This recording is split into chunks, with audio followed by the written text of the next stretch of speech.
Tecido nervoso. De origem ectotérmica, o tecido nervoso é um tecido de comunicação e possui a principal função de receber informações do meio externo e interno, processá-las e enviar respostas a órgãos e glândulas de maneira extremamente rápida. As células do tecido nervoso são altamente especializadas no processamento de informações. No tecido nervoso, a substância intercelular praticamente não existe, e os principais componentes celulares são os neurônios, que transmitem os impulsos nervosos, e as células da glia, que atuam junto com eles. Sistema nervoso. O sistema nervoso representa uma rede de comunicações do organismo. Ele é formado por um conjunto de órgãos do corpo humano que possuem a função de captar as mensagens, estímulos do ambiente, interpretá-los e arquivá-los. Ele é dividido em sistema nervoso central e sistema nervoso periférico. No sistema nervoso central, encontramos o encéfalo, que pesa aproximadamente 1,5 kg e está localizado na caixa craniana. Ele apresenta 3 órgãos principais: o cérebro, o cerebelo e o tronco encefálico.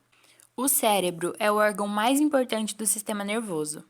Ele ocupa a maior parte do encéfalo e está dividido em 2 partes simétricas, o hemisfério direito e o hemisfério esquerdo. Além disso, ele é a sede dos atos conscientes e inconscientes da memória, do raciocínio, da inteligência e da imaginação, e controla ainda os movimentos voluntários do corpo. O cerebelo se encontra na parte posterior e abaixo do cérebro, e ele coordena os movimentos precisos do corpo, além de manter o equilíbrio. Já o tronco encefálico, localizado na parte inferior do encéfalo, conduz os impulsos nervosos do cérebro para a medula espinhal e vice-versa. O tronco encefálico também produz os estímulos nervosos que controlam as atividades vitais, como os movimentos respiratórios e os batimentos cardíacos e os reflexos, por exemplo.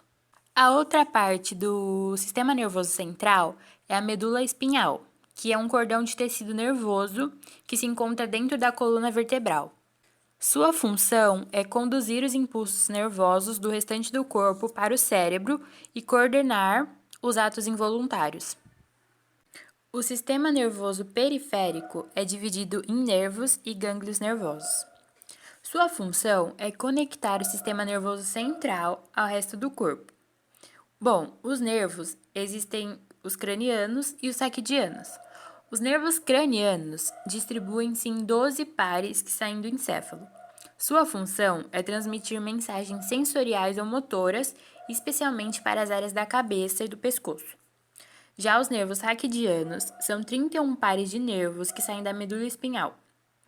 Eles são formados de neurônios sensoriais, que recebem estímulos do ambiente, e neurônios motores, que levam impulsos do sistema nervoso central para os músculos ou para as glândulas. Para finalizar o sistema nervoso periférico, temos os gânglios nervosos, que são aglomerados de corpos celulares de neurônios localizados fora do sistema nervoso central. Os gânglios aparecem como pequenas dilatações em certos nervos. Os neurônios, as células do tecido nervoso. Os neurônios são as células responsáveis pela recepção e transmissão dos estímulos do meio, interno e externo, possibilitando ao organismo a execução de respostas adequadas para a manutenção da homeostase. Para exercerem tais funções, contam com 2 propriedades fundamentais: a excitabilidade e a condutibilidade. Excitabilidade é a capacidade que permite a uma célula responder a estímulos, sejam eles internos ou externos. Portanto, excitabilidade não é uma resposta, mas a propriedade que torna a célula apta a responder. Essa propriedade é inerente aos vários tipos celulares do organismo. No entanto, as respostas emitidas pelos tipos celulares distintos também diferem umas das outras. A resposta emitida pelos neurônios assemelha-se a uma corrente elétrica transmitida ao longo de um fio condutor.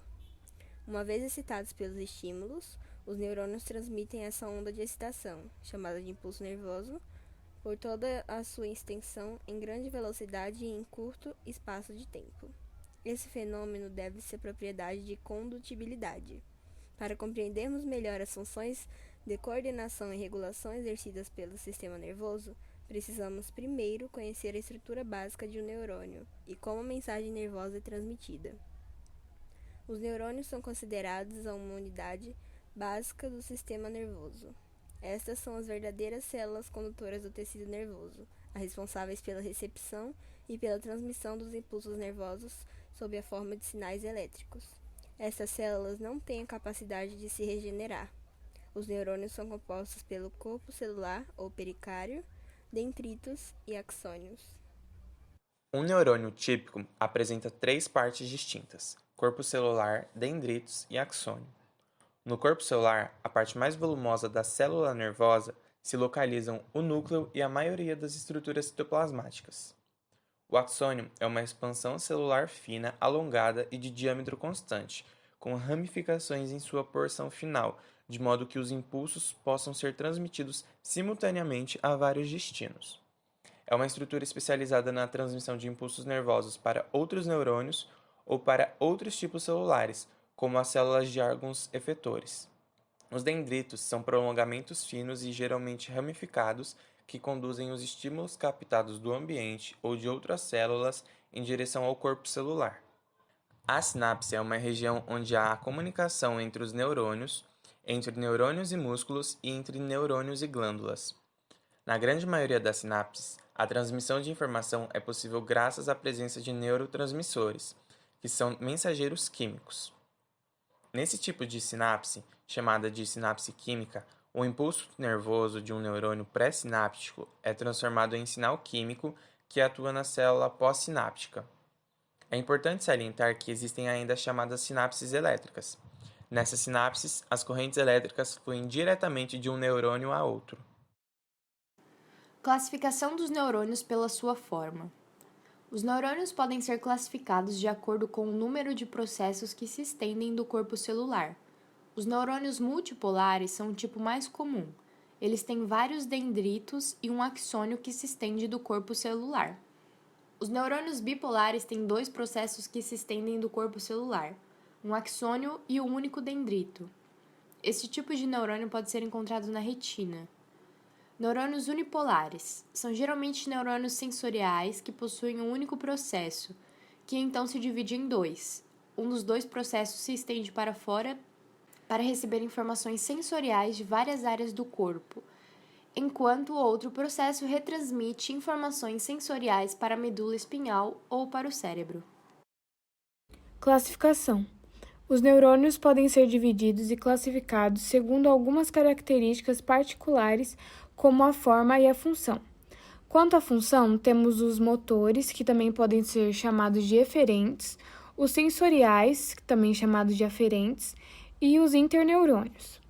Os motores, eles controlam órgãos efetores, como as glândulas e as fibras musculares. Os sensoriais recebem estímulos do organismo ou do ambiente, e os interneurônios estabelecem conexões entre outros neurônios, formando circuitos complexos.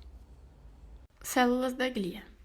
As células da glia, ou neuroglia, são vários tipos celulares relacionados com a sustentação e a nutrição dos neurônios, com a produção de mielina e com a fagocitose.